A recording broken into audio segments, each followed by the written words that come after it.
오늘도 우리의 입술에서 불평과 원망이 아니라 감사와 찬양이 흘러넘치기를 소망합니다. 좋은 교회 노현수 목사입니다.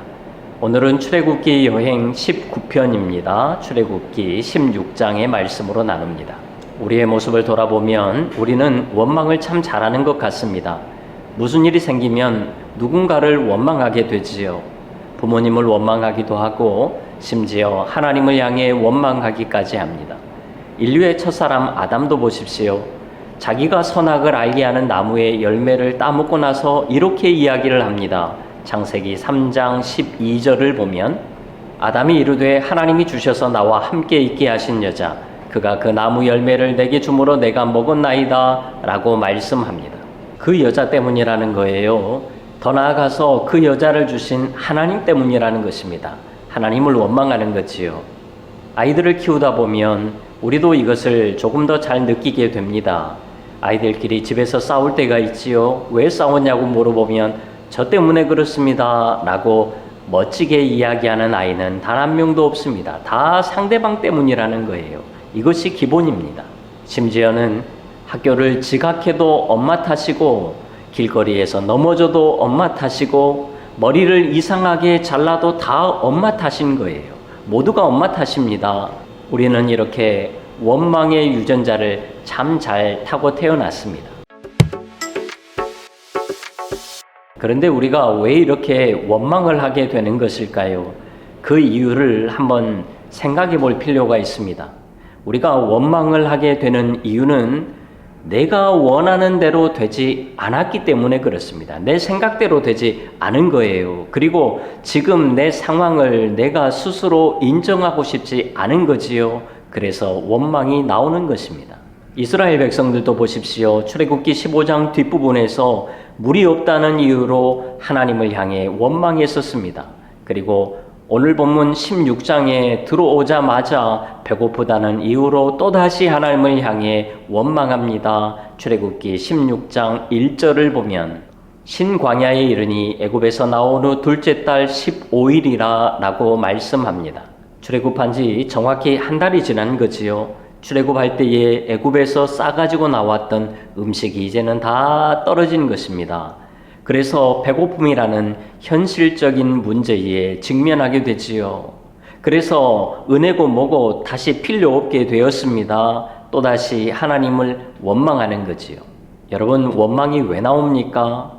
이스라엘 백성들은 출애굽하고 나면 정말 잘 먹고 잘 살 줄만 알았습니다. 그런데 광야에서 쫄쫄 굶고 있는 거예요. 자기들이 생각했던 그런 그림이 아닌 것입니다. 자기들이 원했던 삶도 아닌 거예요. 그래서 하나님을 향해 원망을 하게 된 것입니다. 여러분, 우리도 마찬가지입니다. 때로는 기도하고 나서도 하나님을 향해 원망할 때가 있습니다. 왜 기도하고 원망을 하게 되지요? 내가 정말 그렇게 열심히 그리고 간절히 기도했는데, 금식하며 기도하고 새벽을 깨워가며 기도했는데 내가 기도한 대로 하나님이 응답해 주시지 않는 거예요. 내가 원하는 대로 안 되었기 때문에 그렇습니다. 간혹 이런 분들도 있습니다. 정말 뜨겁게 헌신하고 나서 정말 차갑게 돌아서는 분들도 있습니다. 그렇게 헌신하고 헌금하고 내가 할 수 있는 것 최선을 다해서 했는데 하나님은 나에게 해주신 것이 없다라는 것입니다. 내가 원하는 대로 된 것이 하나도 없다라는 거예요. 그래서 상처받고 하나님을 원망하며 떠나버리는 것입니다. 여러분, 우리는 말로는 하나님의 뜻을 위해서 살아간다라고 하지만 정말 나를 위해서 내가 원하는 대로 살아가려고 할 때가 너무나도 많더라는 거예요. 그래서 우리는 우리를 늘 돌아보아야 합니다. 특별히 주의 일을 하면서 원망이 나오게 된다면 우리는 우리의 의도가 정말 바로 되었는지 돌아볼 필요가 있습니다. 주님을 따라가면서 자꾸 내 입에서 원망의 소리가 나온다면 우리는 지금 내가 가고 있는 목적을 다시금 체크해 볼 필요가 있습니다. 그리고 반드시 수정을 해야 합니다. 그러니까요, 믿음 안에서 살아가면서 오늘 내 입에서 원망이 나오는 것 그 자체가 문제인 것입니다. 그리고 우리가 원망을 하면 안 되는 분명한 이유가 있습니다. 우리가 원망을 할 때에 하나님께서 그 소리를 다 듣고 계시기 때문에 그렇습니다. 출애굽기 16장 7절, 8절, 9절, 12절에서 거듭 말씀하지요. 여호와께서 원망함을 들으셨다는 것입니다. 여러분, 우리가 원망하는 소리를 하나님께서 다 듣고 계십니다. 혹 나 혼자 중얼거리는 그런 원망까지도 하나님은 다 듣고 계신다는 거예요. 그래서 우리는 원망을 하면 안 되는 것입니다. 더 나아가서 하나님을 찬양하는 우리의 입술에서 원망의 소리가 나와서 되겠습니까? 야고보서 3장 10절을 보면 한 입에서 찬송과 저주가 나오는도다. 내 형제들아, 이것이 마땅하지 아니하니라 라고 말씀합니다. 그래서 우리는 원망을 하지 말아야 하는 것입니다.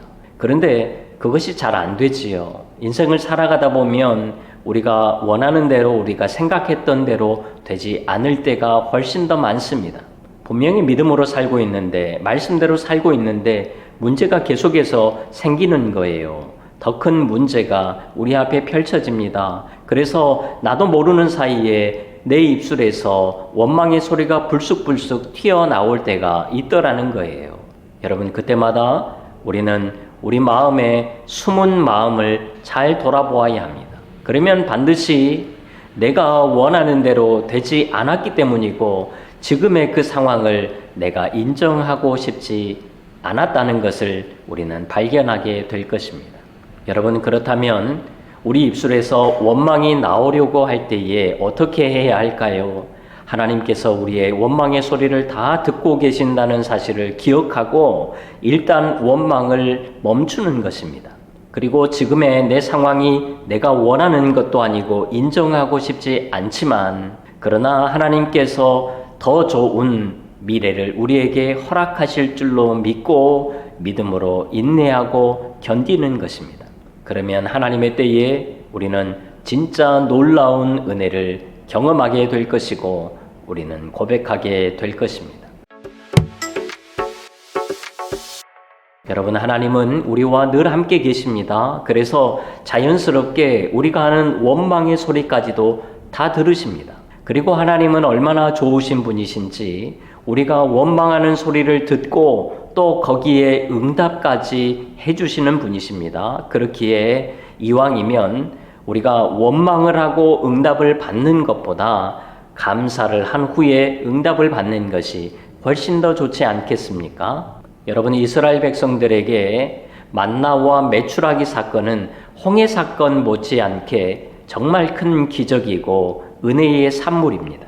그런데요, 오늘 본문을 잘 보면 만나와 메추라기 사건이 마치 원망의 결과물인 것처럼 말씀을 하고 있습니다. 우리 하나님은 우리에게 가장 좋은 것을 주시기를 원하시는 분이십니다.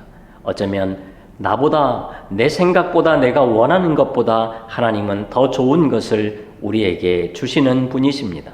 그렇기에 오늘부터 원망의 입술을 닫고 감사의 입술을 여는 우리 모두가 될 수 있기를 바라요. 그래서 이왕이면 하나님의 은혜를 원망의 결과물이 아닌 은혜의 산물로 받아 누리며 살아가는 우리 모두가 다 될 수 있기를 간절히 소망합니다. 주님과 동행하십시오. 감사합니다.